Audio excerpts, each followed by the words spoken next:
제가 원래 이제 그 규칙 14, 15가 마지막이거든요. 그래서 14, 15 오늘 마지막으로 하고 이제 다음 주부터 우리 묵상에 대한 강의를 시작하려고 했는데 준비하면서 보니까 너무 내용이 많은 거예요. 내용이 많고 또 이제 마지막 시간에는 그동안에 배웠던 22가지의 그 규칙을 다시 한번 복습하고 마치려고 이렇게 계획을 했는데 너무 시간이 길어질 것 같아서 또 한 주를 연기했습니다.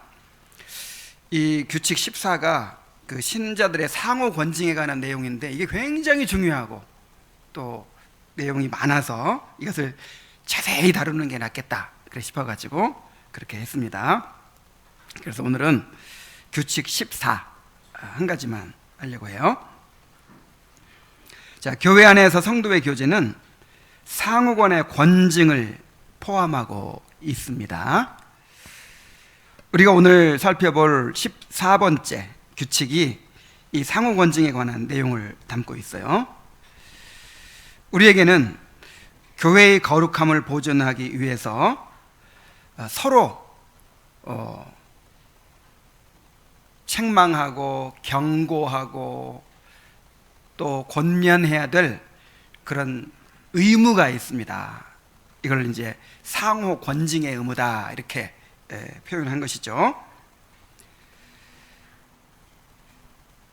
이 교인들의 잘못에 대하여 교회가 권징을 해야죠. 교회가 권징을 해야 되지만 그 전에 성도 상호 간의 권징이 먼저 이루어져야 된다는 거예요. 그래서 그냥 가만히 있다가 갑자기 교회가 나서가지고 권징하게 되는 이거는 정말 안 좋은 경우입니다. 이렇게 돼서는 안 돼요. 교회가 공적으로 권징하기 전에 먼저 그 안에 뭐가 있어야 돼요? 성도 상호 간의 권징이 충분히 있어야 되는 것입니다. 그래서 교회의 그 공적 권징은 최종적으로 이제 이루어져야 되는 것이죠. 자, 그래서 이 규칙 14를 오늘 집중적으로 살펴볼 텐데 한번 같이 읽어보도록 하겠습니다. 시작. 신자들은 서로의 행동을 주의 깊게 살피고 모든 무질서한 행동을 피하기 위해 서로를 경고해야 한다. 만일 죄를 범하는 멤버가 그러한 경고를 받아들이지 않으면 그 문제는 교회의 말에서 처리하게 해야 한다. 근데 권징이 3단계로 이루어진다는 거예요. 일단 서로의 행동을 주의 깊게 살펴야 된다는 거예요. 그러니까 서로에게 무관심하고 나만 잘하면 된다 이게 아니라는 거죠. 오늘 안 나온 사람들이 여럿이 있죠. 어떻게 해야 돼요? 살펴야 돼요. 왜 못 나왔는가? 아파서 못 나왔는가? 아니면 열심히 식어서 못 나왔는가? 아니면 뭔가 죄에 빠져서 못 나왔는가? 살펴야 돼요. 서로 돌아보라고 그랬죠. 관심을 가져야 됩니다. 자, 이렇게 살핀 다음에 그 다음에 모든 무질서한 행동을 피하기 위해서 서로를 어떻게 해야 된다? 경고해야 된다. 가만 보니까 이 형제가 계속해서 모임을 잘 안 나오는 거예요. 계속해서 그 모이기를 힘쓰지 않는 거예요. 자꾸만 핑계를 대고 자꾸만 변명을 하고 이것을 보면서 이 형제가 좀 믿음이 떨어지고 있구나. 이 형제가 뭔가 좀 열심히 떨어지고 있구나. 이런 거를 이제 살피면서 그를 비판하고 막 그렇게 하라는 것이 아니라 이제 권면을 해야 된다는 것이죠. 사랑으로 권면하고 경고해야 돼요. 물론 이제 이런 거는 큰 드러난 범죄가 아니니까 그냥 뭐 권면으로 그칠 수 있지만 예를 들어서 어떤 구체적인 범죄를 행할 경우에 주의를 스스럼 없이 계속 범한다든지 아니면 어떤 그 외의 계명들을 계속해서 공공연히 범한다든지 은밀하게 범한다든지 이런 것이 이제 드러나게 되었을 때 경고를 해야 돼요. 그렇게 하면 안 된다고. 회개해야 된다고. 돌이켜야 된다고. 가서 경고를 해야 되죠. 물론 이제 그 자세한 방법은 뒤에 얘기할 겁니다. 그런 다음에 만일 죄를 범하는 멤버가 그러한 경고를 받아들이지 않으면 그 문제를 교회의 말에서 처리하게 한다. 자, 세 단계. 맨 처음에 어떻게 하라고요? 서로 살펴야 된다고요. 그 다음에 가서 이제 개인적으로든 사적으로 경고를 해야 한다고요. 그 다음에는 공적으로 교회의 말에서 처리하게 한다.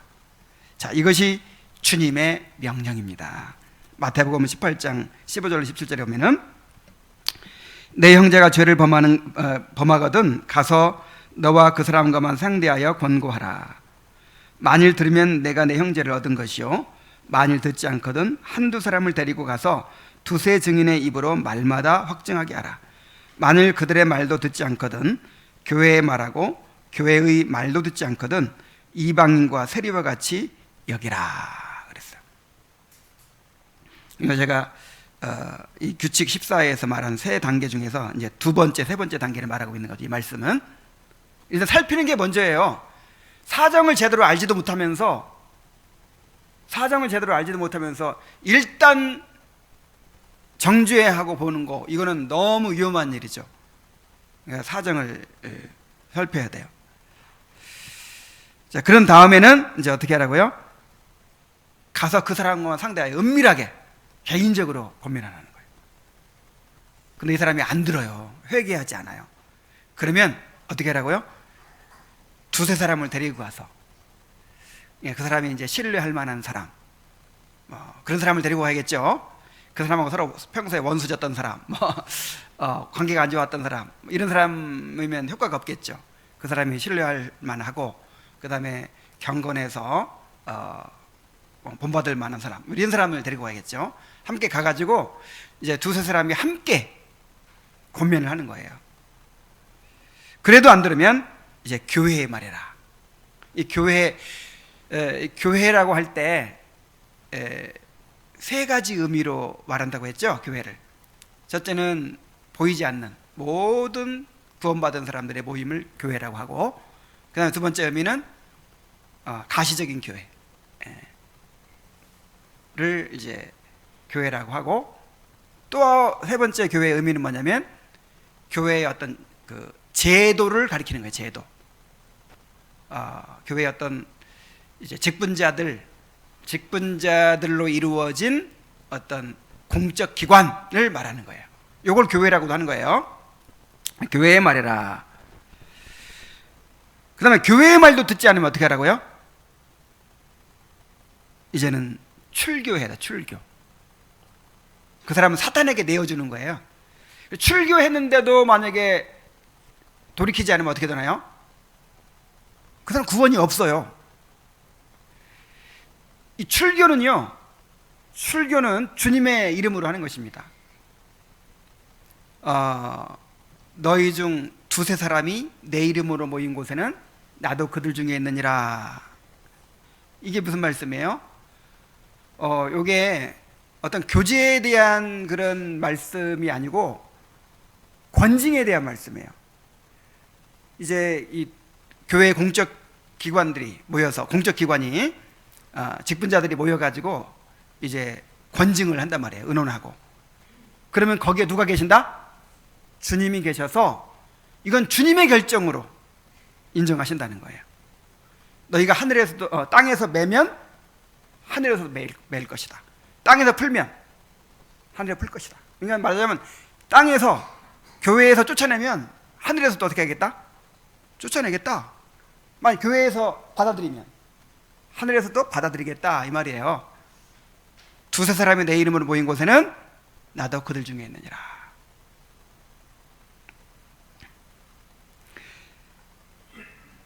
자, 개인적인 권면의 의무를 데살로니가서 5장 14절이 잘 보여주고 있어요. 또 형제들아, 너희를 권면하노니 게으른 자들을 권계하며 마음이 약한 자들을 격려하고 힘이 없는 자들을 붙들어주며 모든 사람에게 오래 참으라 그랬어요. 자, 누구한테 명령하고 있어요? 직분자들에게 명령하고 있어요? 아니면 모든 성도들에게 명령하고 있어요? 모든 성도들에게 변면을 하는 것인데, 자, 게으른 자들은 어떻게 하고, 이 게으른 자들은 규모도 없고 그냥 경거망동하는 사람들이에요. 이렇게 뭐 예수님 오시는 날이 다가왔으니까 뭐 일할 필요 없다 하고 직장도 안 다니고 막 이런, 당시에 그런 사람들, 오늘날도 막 그런 사람들 있죠. 그런 경거망동하고 규모도 없고 질서도 없고 막 그렇게 그냥 폐해나 끼치고 그냥 문제나 이렇게 이런 사람들이 있으면 어떻게 하라고요?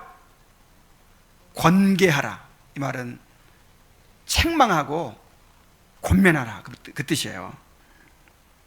징계하라는 뜻이에요. 그 다음에 또 마음이 약한 자들을 어떻게 해라? 격려해줘라. 그리고 힘이 없는 자들은 붙들어줘라. 그러니까 사람마다 이렇게 그 사람에게 맞게 대해야 되겠죠. 우리 자녀들을 키울 때도 우리가 책망하라, 격려하라 이런 원리가 있지만 모든 자녀에게 똑같은 게 아니에요. 어떤 자녀는요 굉장히 그냥 이 마음이 강해. 매 한 대 맞아도 끄떡없고 막 이런 사람이 있어. 그런 사람은 아주 호되게 그냥 매도 때리고 그냥 혼도 내고 해야 돼요. 근데 어떤 아이는 나면서부터 이 마음이 약한 아이가 있어. 그래가지고 그냥 조금만 더 하면 기죽고 쉽게 기죽고 막 이런 사람이 있어요. 이런 사람 똑같이 대하면 안 되겠죠. 그런 사람들은 마음이 약한 자를 어떻게 해라? 격려해줘요. 자꾸만 북돋워줘야 돼요. 그리고 힘이 없는 자들은 의지가 약한 사람을 가리켜요. 맨날 설교 듣고 나눌 때는 아유 이번 주에 내가 이렇게 하겠습니다, 이렇게 하겠습니다 하고는 한 번도 한 적이 없어. 너무 의지가 약해가지고 자기 힘으로 뭘 못하는 거예요. 이런 사람은요 붙들어줘야 돼요. 내가 아침에 전화해 줄게, 일찍 일어나도록 우리 말씀 읽고 서로 나누자, 뭐 한다든지 뭔가 하게 해주는 거예요. 시작하게 해주고 지속하게 해주고. 그래서 어쨌든 우리 모든 사람들에게 서로에 대한 이런 상호 권징의 의무가 있다라고 하는 것입니다. 그래서 사람에 따라서 가장 지혜롭고 또 적절한 방법으로 그렇게 도와야 된다 하는 것입니다. 히브리서 3장 12절로 13절에 보면은 형제들아 너희는 삼가 혹 너희 중에서 누가 믿지 아니하는 악한 마음을 품고 살아계신 하나님에게서 떨어질까 조심할 것이요 오직 오늘이라 일컫는 동안에 매일 피차 권면하여 너희 중에서 누구든지 죄의 유혹으로 완고하게 되지 않도록 하라 그랬어요.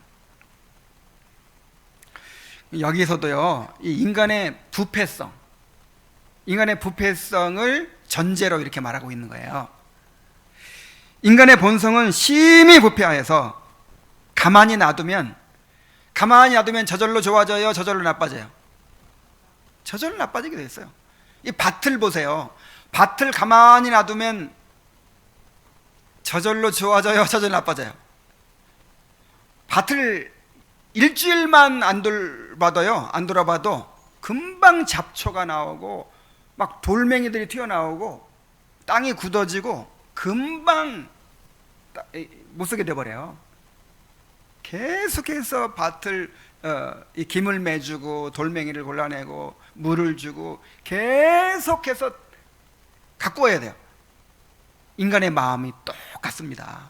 그냥 가만 놔두면 저절로 어떻게 돼요? 저절로 막 잡초가 나고 그냥 돌멩이가 나오고 저절로 딱딱해지고 저절로 타락해요. 저절로. 우리 마음이 그렇게 돼 있어요.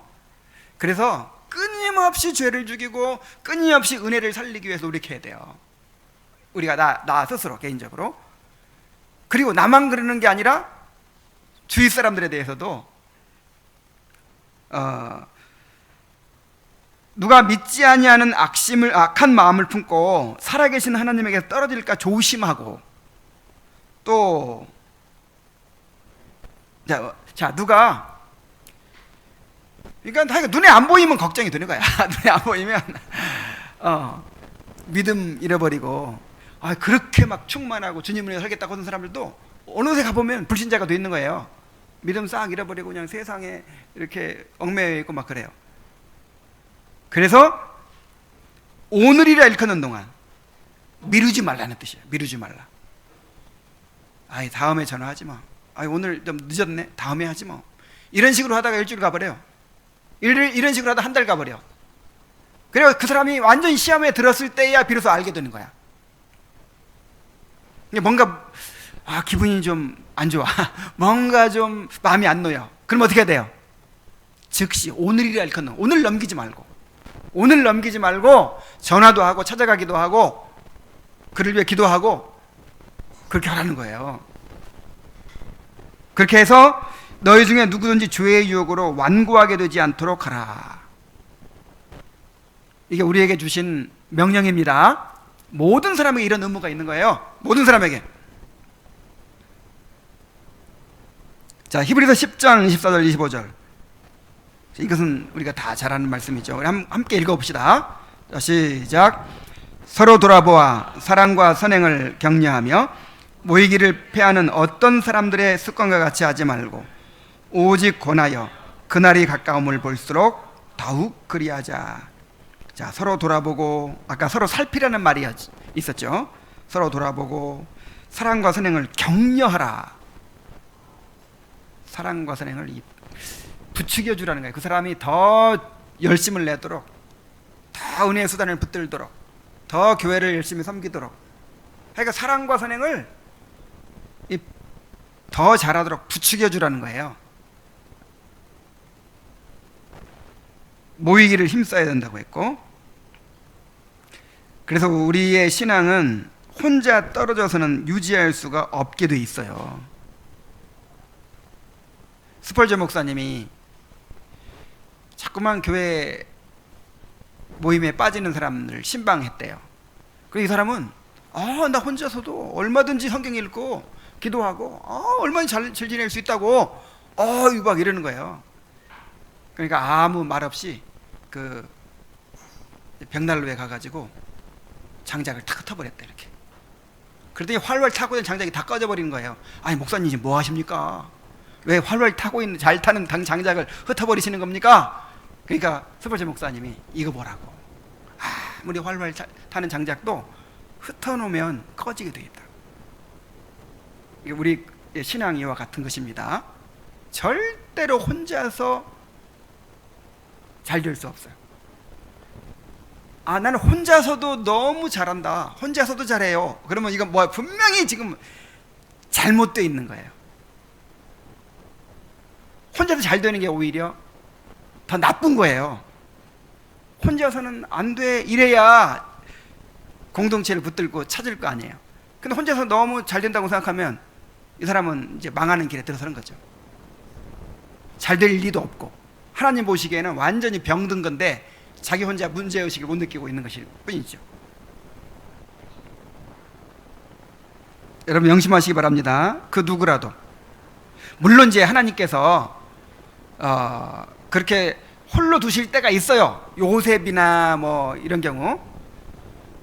요셉은 교제가 없었는데 어떻게 그러면 신앙을 유지했지? 그런 특별한 상황에서는 특별한 은혜가 있는 거죠. 그래서 이렇게 우리에게 교회를 허락하시고 이런 상황에서는 교회를 통해서, 교제를 통해서 은혜 받게 하시지 절대로 혼자 은혜 받게 하시는 법은 없어요. 명심하시기 바랍니다. 히브리서 12장 13절 또 15절 16절을 또 같이 읽어보겠어요. 시작. 너희 발을 위하여 곧은 길을 만들어 저는 다리로 하여금 어그러지지 않고 고침을 받게 하라. 너희는 하나님의 은혜에 이르지 못하는 자가 없도록 하고 또 쓴뿌리가 나서 괴롭게 하여 많은 사람이 이로 말미암아 더럽게 되지 않게 하며 음행하는 자와 혹 한 그릇 음식을 위하여 장자의 명분을 판 에서와 같은 망령된 자가 없도록 살피라. 참, 아까 그 히브리 3장 말씀과 같은 말씀이죠. 정말 신기해요. 밭을 그냥 부드럽게 갈아서 돌멩이 다 골라내고 그 다음에 이제 곡식을 딱 심었잖아요. 그리고 풀도 다 뽑아주고 그래가지고 그냥 너무 부족함이 없는 밭이 됐거든요, 틀림없이. 근데 한 며칠 있다 가보면 온갖 풀들이 다 나와 있어요. 특히 쓴뿌리. 그냥 생명력이 강해가지고 그냥 모든 영양분 다 빨아먹고 그냥 죽지도 않는 그런 쑥, 또 뭐가 있죠? 막 이런 독초들 막 이런 것들이 막 얼마나 번성하는지 몰라요. 근데 우리의 마음은 이와 똑같고요. 우리 교회가 이와 똑같아요. 교회가. 야, 다 착한 사람들만 모였잖아요, 지금. 다 착한 사람들만 모였지. 다 문제가 없을 것 같잖아요. 근데 이 가운데서 쓴뿌리가 나와요, 안 나와요? 나와요. 이 가운데서. 틀림없이 나와요. 음행하는 자가 나와요.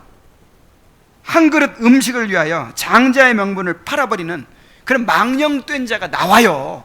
우리 모두가 다 그럴 수 있는 가능성이 다 있어요.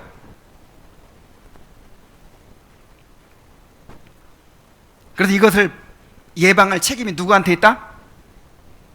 누구한테? 목사한테 있어요? 물론 이제 목사도 책임 있죠. 근데 모든 성도한테 있다. 모든 성도한테. 그래, 만약에 어떤 형제, 어떤 자매가 죄에 빠졌다, 아니면 은혜에서 떨어져 나갔다, 교회에서 나갔다, 막 이런 일이 생기면 여러분 누가 책임감을 느껴야 돼요? 여러분이 책임감을 느껴야 됩니다. 그 죄가 성도들에게, 다른 사람에게 돌아간다 그랬어요. 죄가.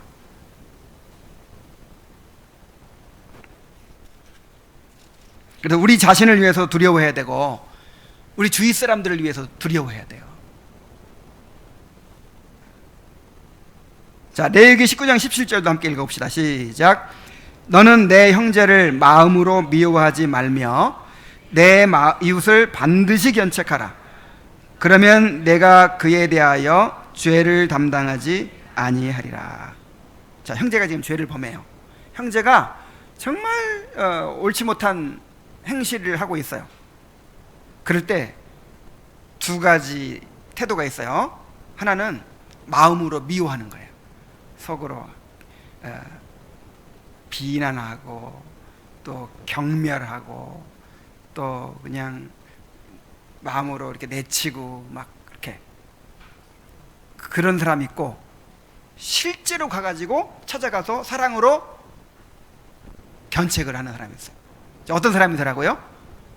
마음으로 미워하지 말고 반드시 견책하라. 근데 여기 반드시라는 말, 동그라미 치세요. 동그라미를 치세요. 반드시. 어떻게? 이 선택사항이 아니라는 거예요. 선택사항이 아니라 반드시. 그렇게 안 하면 어떻게 된다는 거예요? 내가 그에 대하여 죄를 담당하지 아니하리라 그랬으니까 이 죄가 누구한테 돌아간다? 나한테 돌아간다는 거예요. 나한테. 내가 충분히 그렇게 권면할 수 있었는데도, 가서 책망할 수 있었는데도 그냥 미워하기만 하면서, 비난하기만 하면서, 실제로 가서 그렇게 하지 않은 것은 이제 그 죄를 담당하게 된다는 거예요.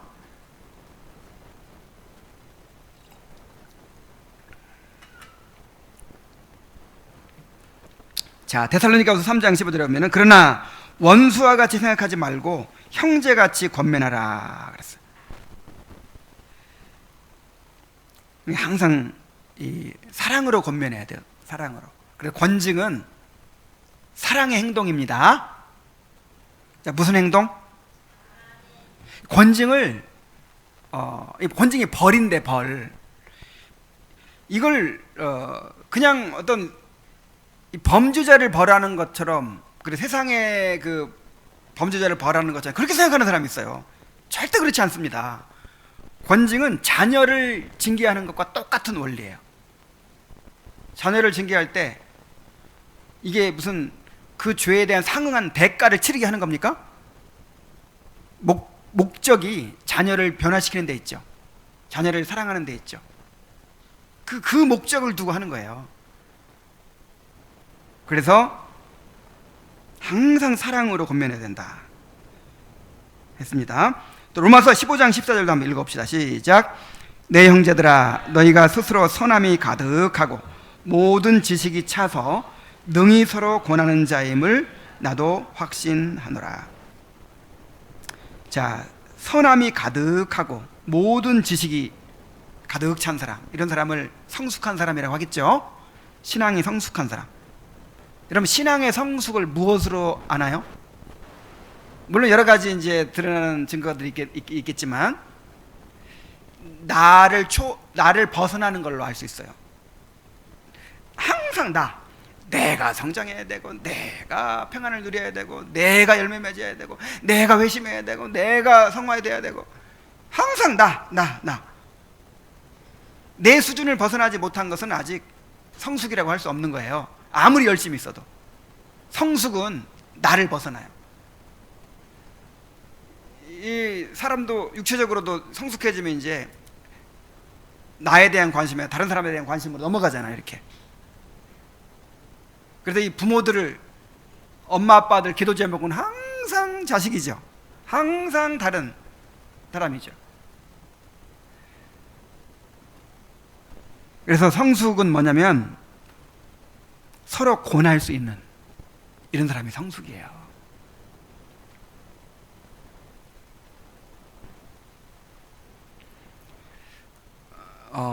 그 중산층이라는 말이 있죠. 중산층. 그 중산층, 어떤 사람을 중산층이라고 하나요? 그냥 돈만 많으면 중산층인가요? 그래서 이제 어떤 그 중산층에 대한 이런 사람을 중산층이라고 할 수 있다 하고 어떤 기준을 적어놓은 걸 본 일이 있는데, 그 중에 한 가지 기억나는 게 뭐냐면 다른 집 아이에 대해서도 관심을 가지고 이렇게 훈계할 수 있는 사람. 그 정도의 그런 교양을 갖추고 인격을 갖추고 권위를 갖추고 이런 사람이 중산층이라는 거예요. 자, 하나밖에 몰라요. 기억나는 거 하나.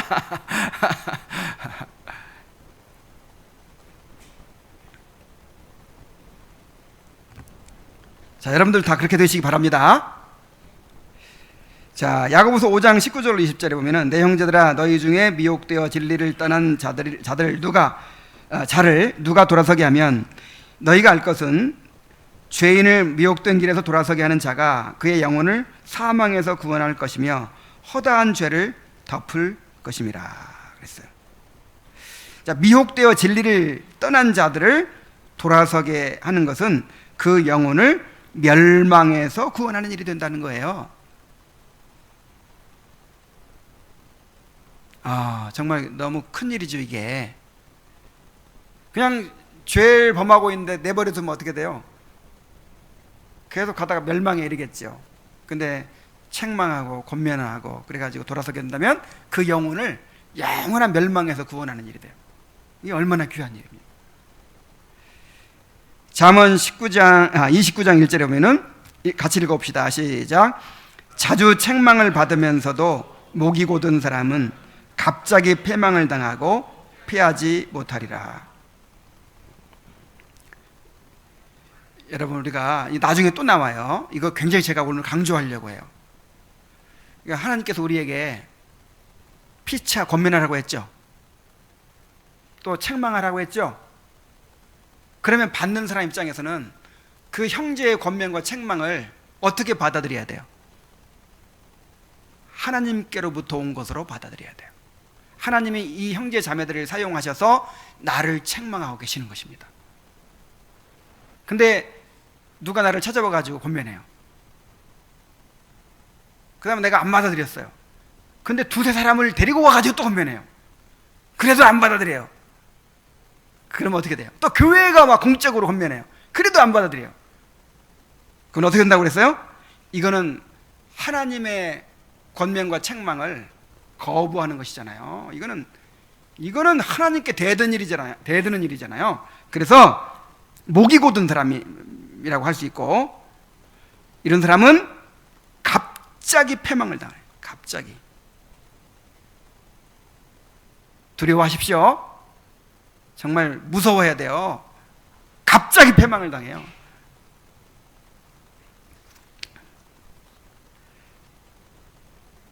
자, 이제부터 이 존 오웬의 설명을 한번 들어봅시다. 이제 존 오웬이 직접 쓴 내용들이에요. 이 성경 구절들은 이제 성경 구절도 역시 존 오웬이 이렇게 제시한 것이고, 이제 여기에 대한 설명입니다. 이 규칙은 삼중의 의무를 포함한다. 여기서 강조되어야 되는 주된 의무는 경고하는 것이다. 경고에 앞서서는 살펴볼 의무가 있으며, 마지막으로는 경고가 무시될 때 교회에 알리는 의무가 있다. 아까 제가 세 가지 말씀드렸죠? 맨 처음에 어떻게 해라? 살펴라. 그 다음에 두 번째로 경고해라. 세 번째로 교회에 말해가지고 공적으로 그 일을 처리해라. 자, 이걸 꼭 기억하시기 바랍니다. 하나님의 영광과 복음을 위해서든 교제의 결속, 신자들 간의 사랑과 서로의 영적 유익을 구할 의무를 위해서든 이 의무는 꼭 필요하며 공동체에 큰 유익을 끼친다. 자, 이건 필수적인 요소라는 거예요. 이 교회를 유지하고 보존하는 일에 필수적인 요소라는 거예요. 이 상호 권징이. 이게 꼭 있어야 돼요? 없어도 돼요? 꼭 있어야 돼요. 없으면 안 된다는 거예요, 이게. 그리고 큰 유익을 끼친다는 거예요. 왜냐하면 우리가 다 죄인들이기 때문이죠. 그러니까 우리 자신의 부패성을 안다면 이것은 너무나도 당연한 일이에요. 이것이 없이는 안 돼요. 아이들 키우면서 나는 한 번도 혼내지 않고 키우겠어. 나는 한 번도 매를 때리지 않고 키우겠어. 이게 가능해요, 불가능해요? 왜냐하면 죄인들이니까 불가능해요. 교회도 똑같아요. 교회도 권징이 없이는 교회가 유지가 될 수가 없고 거룩하게 보존이 될 수가 없어요. 다만 호기심에서 서로의 실패를 캐선 안 되며 악의적으로 형제를 권경과 수치에 빠뜨리려고 허물을 들춰내서는 더더욱 안 된다. 이 같은 행위들은 악을 생각하지 않고 오히려 허다한 죄를 덮는 사랑의 원칙에 위배된다 그랬어요. 여러분, 다른 사람의 죄를 다루는 일처럼 큰 주의가 필요한 일이 없습니다. 왜냐하면 우리가 죄인들이기 때문에 우리의 죄성이 끼어들어요. 그러니까 정말 옳은 일인데, 거기 이게 정말 귀하고 좋은 일인데 여기에 뭐가 끼어들어요? 우리의 죄성이 끼어들기에 가장 좋은 일이 또 이 일이에요.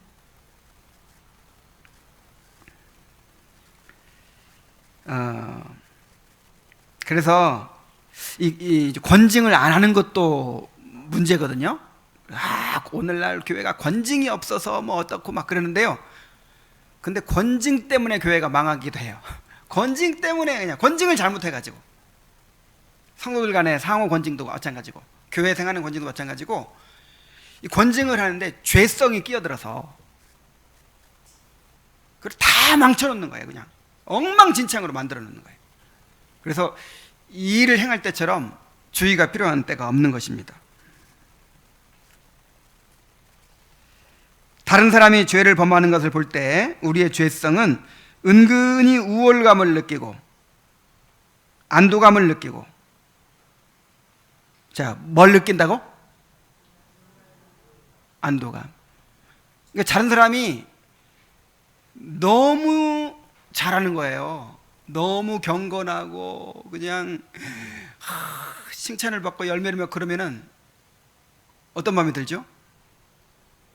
갑자기 그냥 마음이 불편해지면서 나는 뭔가 이런 생각이 들면서 시기심이 막 나고 막 그러죠.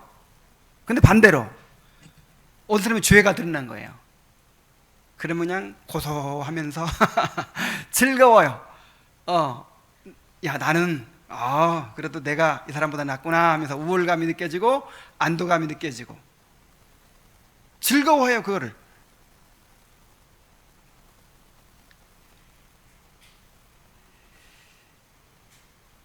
그래서 그의 넘어짐을 즐거워하며 다른 사람에게 소문을 내게 되기가 쉽습니다. 정말 이렇게 되기가 너무 쉬워요. 정말 저도 노회에서 이제 재판국원으로 이렇게 지난 작년에 재판국원으로 재판에 참여한 적이 있는데, 그 죄가 다 이제 막 드러나잖아요. 막 그걸 막 다루잖아요. 근데 내 안에 이런 마음들이 막 순간순간 들어오는 걸 느꼈어요. 그러니까 다른 사람들의 그 죄를 다룰 때, 야, 정말 시험에 들기가 쉽겠구나.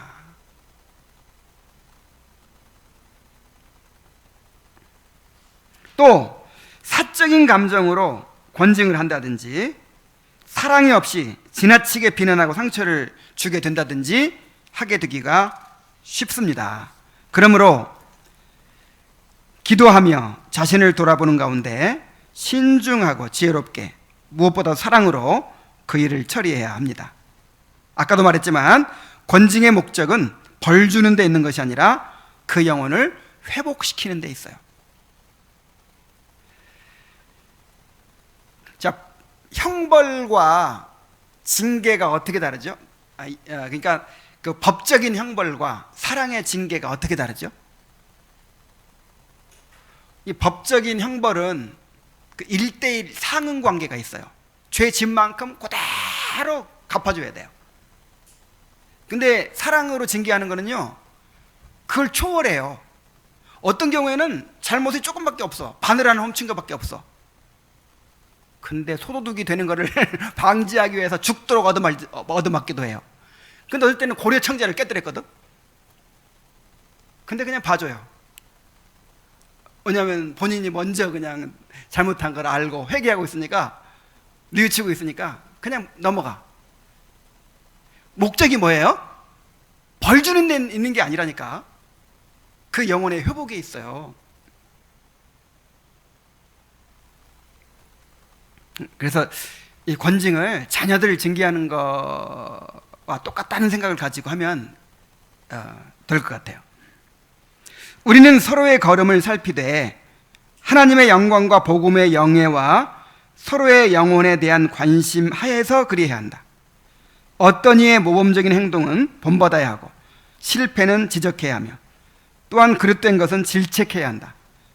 그래서 범사에 하나님을 영화롭게 하고 그리스도를 높여야 한다. 결국 목적이, 궁극적인 목적이 하나님의 영광이에요. 복음의 영예예요. 교회의 영예예요. 영예.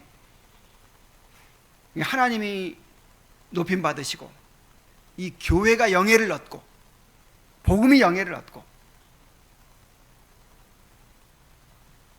그 다음에 그 사람이 회복이 되고, 뭐 이런 것들이 이제 동기가 되고 목적이 되어야 하는 것이죠. 경고의 방법은 두 가지다. 권위로 경고하는 것과 또 우애로 경고하는 것이다 그랬어요. 자, 권위로 경고한다는 것은 권세를 가지고 한다는 것이고, 우애로 경고한다는 것은 사랑으로 경고한다는 것입니다. 자, 권위로 하는 경고는 다시 두 가지로 나뉜다. 첫째, 교리적 가르침을 통한 것이고, 둘째는 권징을 통한 것이다. 두 경우 모두 전체 교회가 결부된다 그랬어요. 자, 여기 보니까 권위로 하는 경고는 두 가지라고 그랬죠. 첫째, 교리적 가르침을 통한 것이다. 그러니까 여러분, 설교도 권징이라는 걸 알아야 돼요. 설교 가운데 경고가 있죠. 책망이 있죠. 권면이 있죠. 이게 권징이에요. 권징. 하나님의 권위로 여러분들을 권징하는 거예요. 그래서 제가 늘 말하는 것이지만 권징이 좁은 의미로는 죄 지었을 때 벌 주는 게 권징인데, 넓은 의미로는 설교를 통해서 권면하고 책망하고 경고하고 또 신방 가서 권면하고 그다음에 평소에 권면하고 하는 이 모든 게 다 뭐예요? 권징이에요. 권징. 권징 영어로 하면 디스플린, 훈련이에요. 훈련. 그래서 여러분 설교 들을 때 권징으로 받으시기 바랍니다. 지금 하나님의 권위로 나를 지금 책망하고 있다, 나를 권면하고 있다. 뭐 때로는 위로도 하죠. 때로는 위로도 하고 때로는 격려도 하고, 이게 다 지금 권징의 일환이에요. 그 다음에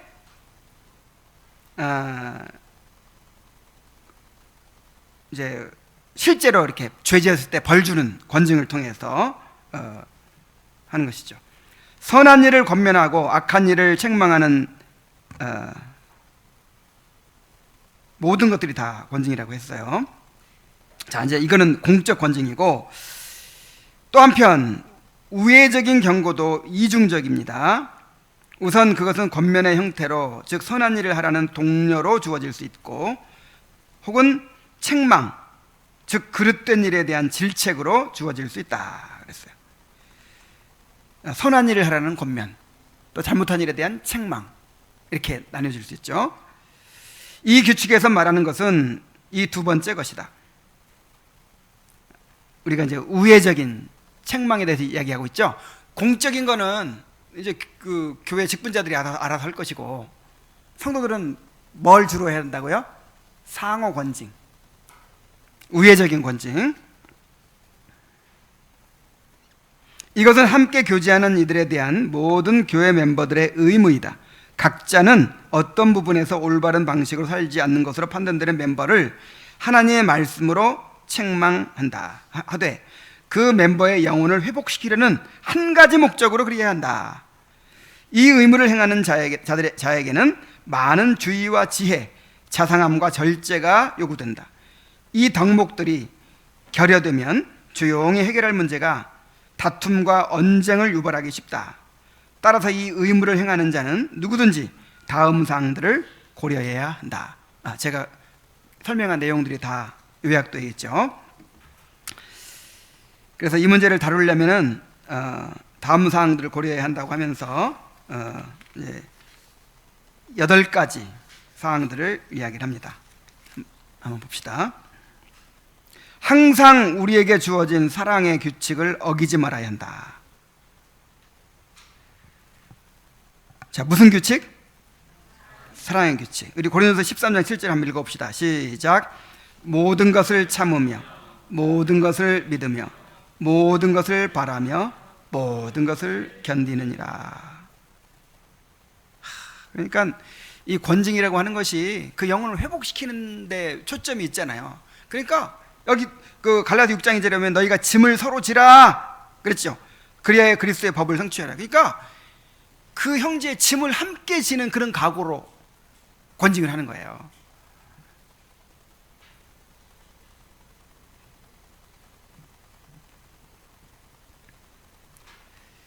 사랑으로, 정말 사랑으로 한다는 게 이게 말처럼 쉬운 일은 아니죠. 짐을 함께 지는 게 사랑이잖아요. 그의 문제를 나의 문제로 여기고 함께 아파하고 함께 회개하면서, 그리고 함께 그 형제를 세워가는 것이 얼마나 힘들겠어요. 얼마나 어렵겠어요. 그냥 벌만 주고 말아버리면, 그냥 비난 한번 하고 막 책망 한번 하고 막 말아버리면 쉽죠. 근데 그 형제를 세워야 되니까, 회복시켜야 되니까 이 과정이 얼마나 힘들겠냔 말이에요. 그래서 짐을 함께 지고자 하는 그런 각오가 필요한 것이죠. 그런 사랑이 필요한 것이죠. 두 번째로, 자신의 눈에 있는 모든 들보와 티를 빼려고 부단히 노력함으로써 자신의 마음속에 먼저 평강을 유지해야 한다. 그래서 마태복음 7장 5절에 보면 외식하는 자여 먼저 내 눈 속에서 들보를 빼어라. 그 후에야 밝히 보고 형제의 눈 속에서 티를 빼리라 그랬잖아요. 그래서 우리는 다른 사람들의 죄를 볼 때 어떤 태도를 가져야 되나요? 이 세상 속에서 일어나는 온갖 죄악들을 볼 때, 그 다음에 또 다른 사람들의 죄를 볼 때, 발견하게 될 때 어떤 태도를 가져야 되나요? 이런 죄들이 다 내 죄를 보여주는 거예요. 내 안에 그런 죄가 있어요, 없어요? 우리의 부패성이 똑같은 것이 다 들어있는 거예요. 그런데 여러분, 우리는 왜 그런 죄를 안 짓고 그 사람들은 왜 그런 죄를 지었을까요? 왜? 우리는 하나님께서 은혜로 붙들어 주신 거예요. 그리고 하나님께서 그 은혜를 거두신 거예요. 그래서 다른 사람들의 죄를 볼 때, 다른 사람의 눈에 티를 볼 때 내 눈에 뭘 발견해야 돼요? 들보를 발견해야 돼요. 그래서 정말 자신의 죄를 보면서 회개해야 돼요. 먼저 내가 누가 막 간음을 했어요. 간음이 드러났어. 그러면요, 순간 막 두려움에 휩싸여서 하나님 앞에 엎드려 회개해야 돼요. 왜냐하면 나도 그런 간음하고자 하는 마음이 있었거든요. 근데 하나님이 여러 가지 수단을 통해서 나를 막아주셨어요. 만약에 안 막아주셨으면 어떻게 됐을까요? 가끔 하나님이 우리가 얼마나 큰 죄인지를 알게 하기 위해서 살짝 은혜를 거두신다는 거예요. 하도 죄를 못 깨닫고 교만하고 자기가 막 그 사람보다 의로운 것 같이 막 이렇게 여기는 사람들은요, 하나님이 한 번씩 이렇게 은혜를 거두세요. 다윗 보세요. 다윗이 얼마나 경건한 사람입니까? 다윗이 밧세바와 범죄한 것이 철없는 젊은 시절이었어요? 아니면 인생의 절정일 때였어요? 무르익을 만큼 무르익고 경건이 성장하면 성장, 아주 절정의 나이에 50대 중반에 그런 일이 일어난 거예요.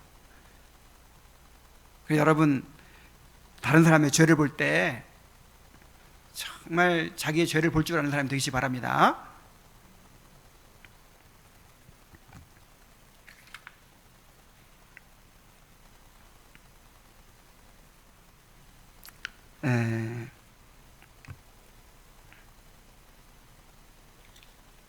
또 세 번째로, 책망할 때 오직 하나님의 영광과 형제의 행복만을 위하며 시기나 조롱이 배제된 마음으로 해야 한다.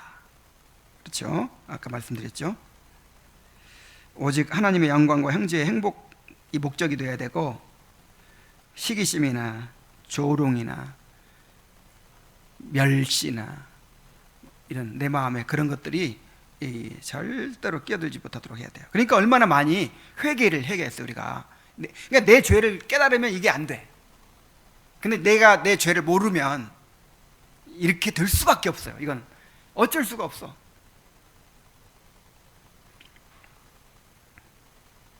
네 번째로, 하나님의 말씀에서 이끌어내는 경고를 하고 있다는 것을 명확하게 함으로써 하나님의 권위가 동반되게 해야 하며 말씀을 벗어난 어떠한 지적도 하지 않는다.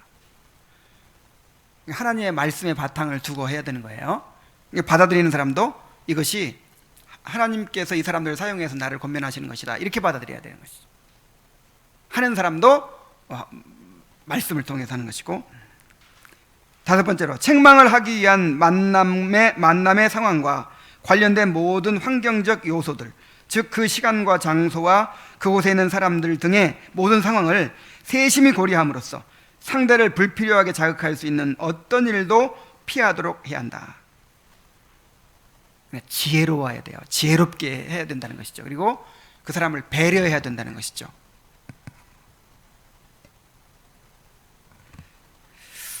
그러니까 똑같은 말을 해도 무엇을 말하는가만이 아니라 무엇을 말하는가 보다 어떻게 말하는 게 더 크게 영향을 미쳐요. 무엇을 말하느냐는 한 5%라면 어떻게 말하느냐는 한 30% 이상 차지한다는 거예요. 똑같은 말이라도. 그래서 그런 여러 가지 상황들을 잘 배려하고, 시기를 배려하고, 시기 적절한 말을 해야 되고, 그 상황에 맞는 말을 해야 되고, 아주 지혜롭게 해야 됩니다.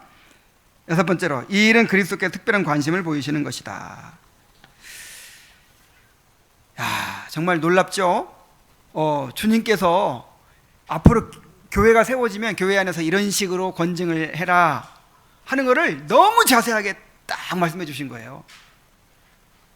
얼마나 자세하게 말씀하셨어요. 누가 잘못을 범하거든 일단 개인적으로 먼저 가서 얘기해라. 안 듣거든 두 사람을 데리고 가서 말해라. 안 듣거든 이제 교회가 공적으로 말해라. 그것도 안 듣거든 출교시켜라.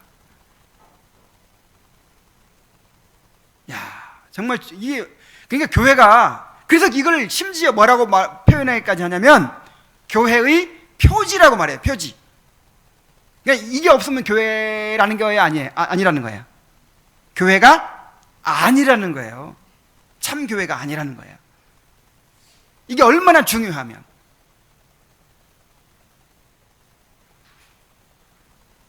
그리스도께서 이것을 얼마나 중요하게 여기시는지 여러분 잘 기억하시기 바랍니다. 일곱 번째로, 자신에게 개인적으로 가해지는 사적인 해악, 이것은 질책보다는 용서를 다루는 부분에서 논의되어야 한다. 해악과 공적인 죄악을 주의 깊게 구분해야 한다 그랬어요. 그러니까 지금 여기서 말하는 거는 어떤 사람이 나한테 직접적인 해를 끼쳤을 때 그걸 어떻게 대항할 것인가가 아니죠. 그것도 이제 물론 포함되겠지만 이거는 어떤 그 사람, 나와 관계없이, 나의 유익이나 뭐 이런 거 관계없이 그 사람의 그 죄를 다루는 거예요. 그 사람의 그 회복을 위해 다루는 거예요. 물론 이제 그 사람의 잘못 중에 나한테 대한 잘못도 있을 수 있겠죠. 그런 경우에도 어떤 이 사감이 들어가지 않도록. 그래서 이제 잘 구분해야 된다는 거예요. 공적인 죄악과 나에 대한 사적인 죄, 이걸 구분해서. 여덟 번째, 형제를 향한 모든 경고는 동일 혹은 유사한 잘못과 관련된 자기 점검을 항상 수반해야 한다. 형제를 향한 모든 경고는 동일 또는 유사한 잘못과 관련된 자기 점검을 항상 수반해야 한다. 그러니까 늘 자기를 점검하는 가운데 이 일을 해야 된다는 것이죠. 아까도 얘기했지만, 자, 모든 신자는 위에 열거된 사항들 및 기타 유사한 사항들을 잘 고려하고서 어떤 식으로든 그리스도인으로서의 행보에 실패하고 있다고 판단되는 이들을 죄악에서 돌이키기 위해 신앙적인 용기를 내어 말씀으로 책망해야 한다. 이때 상대방의 정당한 항변이나 고치겠다는 약속을 흔쾌히 받아들일 마음의 준비가 되어 있어야 한다. 실제로 잘못을 범하는 사람을 발견하고도 그런 책망을 하지 않고 넘어간다면 그 사람의 죄악에서 자유로울 수 없다. 신앙적인 용기가 필요하다는 거예요. 신앙적인 용기. 야, 정말 얼마나 어렵겠어요. 이것처럼 어려운 게 없겠죠. 그래서 이걸 사랑이라고 했어요. 면책은 숨은 사랑보다 나으니라. 잠언 21장 5절. 친구의 통책은 사랑에서 나오는 것이다. 그러나 아첨하는 입술은 그 다음에 몰라요. 어쨌든 그러니까 나를 얼마나 사랑하면 책망을 해주겠어요. 한번 생각해 보세요. 아니, 다 듣기 좋은 말 들으려고 하지. 근데 누구를 책망해봐요. 그러면 관계가 막 끊어질 수 있고 나를 미워하게 될 수 있는데, 그걸 무릅쓰고 가서 책망을 해주는 것이 얼마나 큰 사랑이냐고요.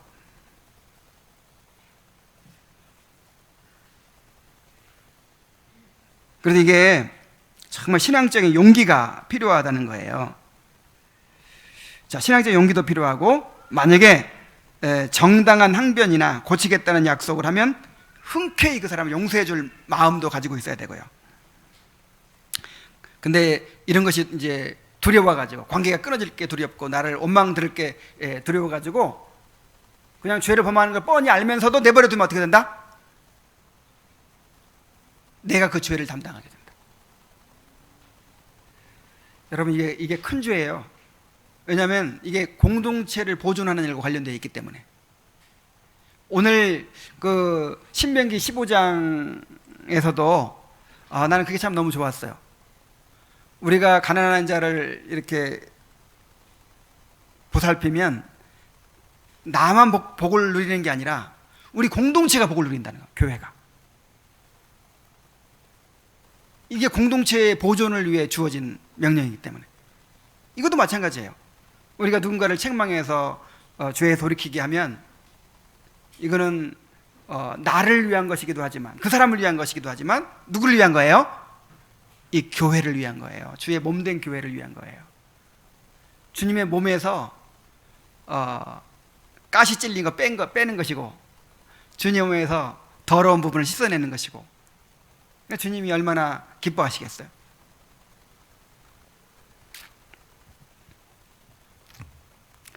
책망을 받는 자는 그리스도인다운 인내로 그 경고를 달게 받아들여야 하며, 화를 내거나 악감정을 품지 말고, 자신을 책망하는 사람이 자신을 심각한 위기에서 구해주고 있다고 생각해야 하나, 또한 다음 사항들을 고려해야 한다. 이제 여러분, 책망받는 입장을 한번 생각해 보십시오. 그러니까 이게 두 가지가 다 강조돼야 돼요. 형제를 책망하라 하는 것도 지금 강조돼야 되지만, 책망을 안 받아버리면 어떻게 해요? 그리고 책망을 안 받으니까 못하는 거잖아요. 그래서 일단 책망을 잘 받는 사람이 되시기 바랍니다. 어떤 사람이 되라고요? 우리 잠언 말씀 한번 읽어보죠. 잠언 9장에 있는 말씀을.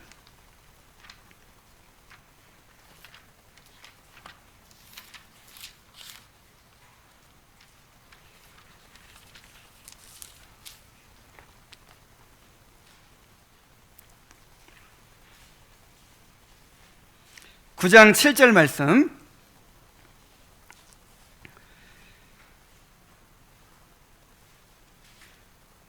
거만한 자를 징계하는 자는 도리어 능욕을 받고 악인을 책망하는 자는 도리어 흠이 잡히느니라. 거만한 자를 책망하지 말라. 그가 너를 미워할까 두려우니라. 지혜 있는 자를 책망하라. 그가 너를 사랑하리라. 지혜 있는 자의 교훈을 더하라. 그가 더욱 지혜로워질 것이요 의로운 사람을 가르치라. 그의 학식이 더하리라. 그래서 여기서 지혜 있는 자가 누구예요? 다른 사람의 권면과 책망을 잘 받아들이는 사람을 지혜 있는 자라고 지금 하고 있는 거예요. 그래서 이 거만한 자를 책망하면요, 도리어 능욕을 받고 도리어 흠이 잡힌대요. 그래서 이 거만한 자를 책망하지 말래요. 그런 사람은 구제불능이라네요. 구제불능. 정말 지혜로운 사람, 잘 받아들일 수 있는 사람을 책망해라. 실제로 그렇지 않습니까? 그러니까 여러분은 거만한 자입니까? 지혜로운 자입니까?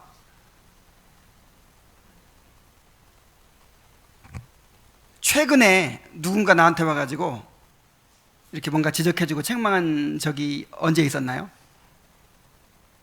없었나요? 그럼 거만한 자예요.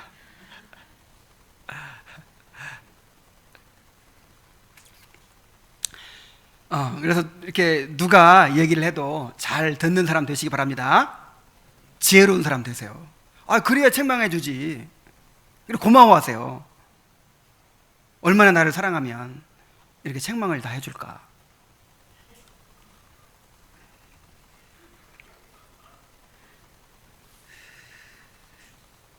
이 책망이 하도 중요하니까, 조선시대에는 그런 벼슬이 하나 있었다네요. 왕 곁에. 이 사람은 무조건 하여간 책망만 하는 모든 신하들이 다 그냥 성은이 망극하여이다만 하면 왕이 어떻게 올바로 되겠어요? 그러니까 누군가 한 사람은 계속해서 왕 잘못만 지적하는 사람. 아예 그 사람을 하나 딱 뒀대요. 그리고 요즘에 경영학에서도 어떤 이런 경영팀에 한 사람은 항상 부정적인만 얘기, 그걸 의견만 내도록 하는 그런 역할이 있대요. 또 우리에게 뭐가 필요해요? 책망하는 사람이 필요합니다. 자, 이 일을 행하도록 지정하신 분의 권위를 고려해야 한다 그랬어요. 이게 무슨 말이에요? 그러니까 형제 자매들을 통해서 나를 책망하고 권면함으로써 나를 온전케 하시고 교회의 거룩함을 보존하시는 것이 하나님의 뜻이에요. 그러니까 이게 형제 자매들의 권면과 책망은 누구한테 온 거예요? 하나님한테 온 거예요. 하나님의 말씀으로 받아들여야 돼요. 나는 어떨 때는 그냥 아내의 말을 선지자의 말로 들을 때가 있어요. 설교를 곧다구로 해가지고 성도들이 은혜를 받겠냐고. 아유, 그런 소리 한번 들을 때 얼마나 속이 상하고 그냥.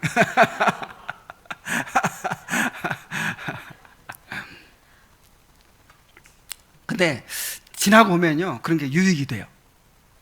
그러니까 막 정신을 차리고. 여러분, 근데 함부로 사용하지 마시고.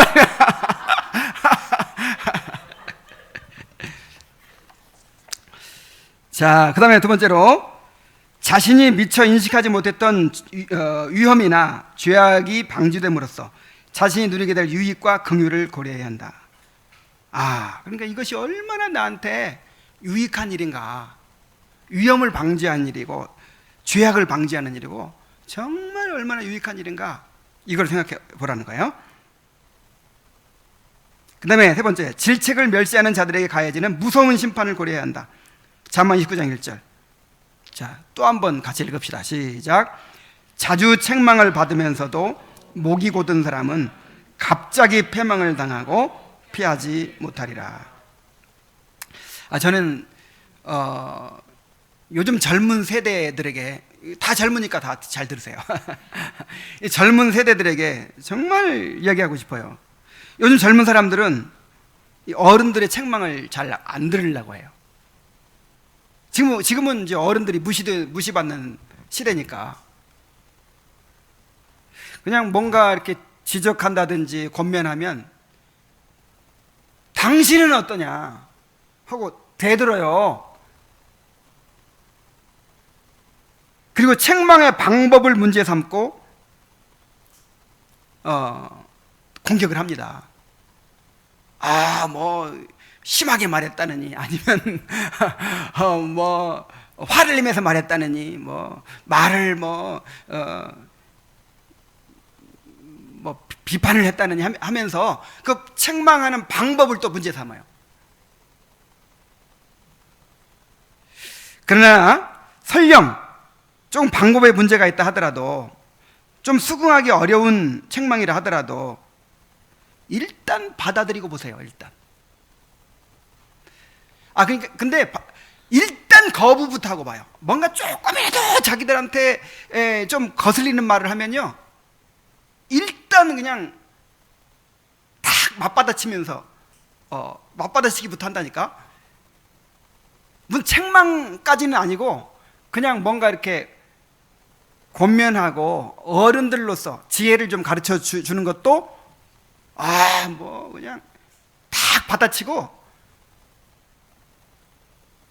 요즘 젊은 세대가 다 그런 것 같아요. 우리 아이들부터 시작해가지고, 우리 자식들부터 시작해가지고.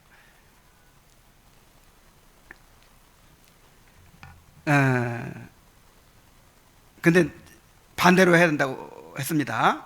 일단 받아들이세요. 일단 설령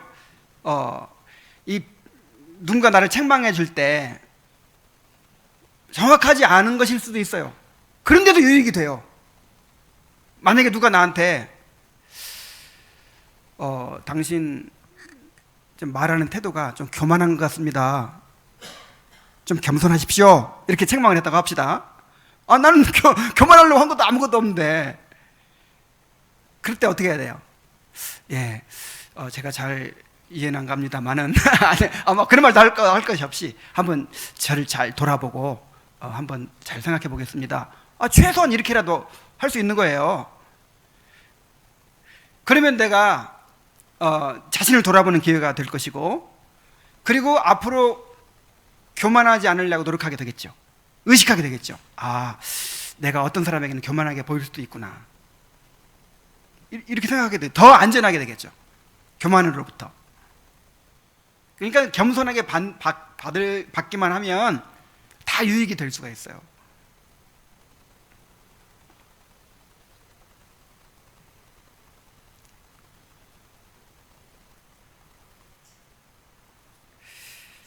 그래서 참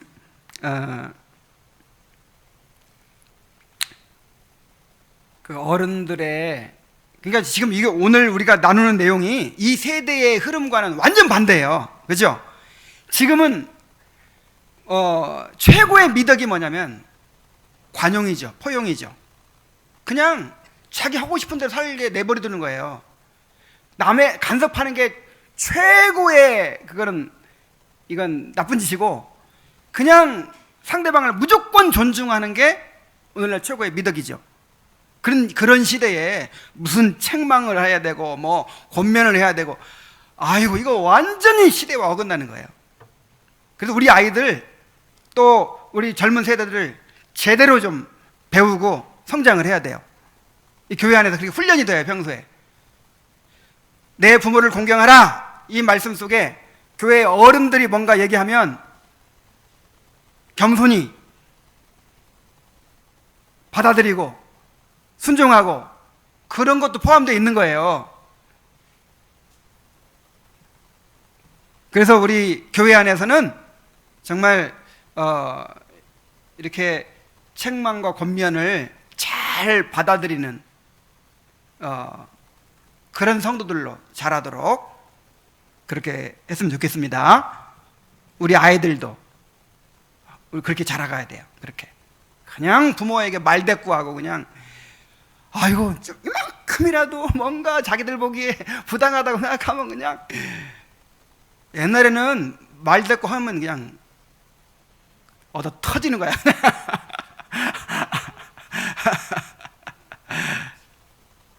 자, 이제 결론을 맺겠습니다. 자, 권면과 책망을 잘 받아들이십시오. 개인적인 책망을 받아들이지 않으면 교회의 손해 간다는 세 번째 의무에 대해 우리 주님은 마태복음 18장 15절부터 17절에서 더 이상의 설명이 필요 없을 정도로 명쾌하게 그 방법을 말씀하셨다. 만일 피해를 당한 형제가 곧바로 두세 명의 장로들을 가해자에게 데려간다면 그는 실질적으로 교회를 그 가해자에게 데려간 셈이며, 이로써 교회는 두세 명의 증인을 통한 질책이 있기도 전에 그 일을 알게 된다. 이런 방식은 분명히 규칙에 위배될 것이다. 이게 무슨 말이에요? 주님께서 말씀하신 그 순서를 그대로 따르라는 거예요. 그렇지 않고 처음부터 그냥 교회에 공적으로 딱 말하면 어떻게 된다고요? 그 사람의 죄가 처음부터 다 드러나 버리잖아요. 근데 그렇게 되기 전에 개인적으로 가서 고쳐질 수 있으면 그 사람만 개인적으로만 알고 끝나는 거예요. 자, 그래서 이 주님께서 말씀하시는 그 원리대로 우리가 순종을 해야 되겠다라고 하는 것입니다. 자, 이렇게 훈련해 갑시다. 이렇게 기도하겠습니다.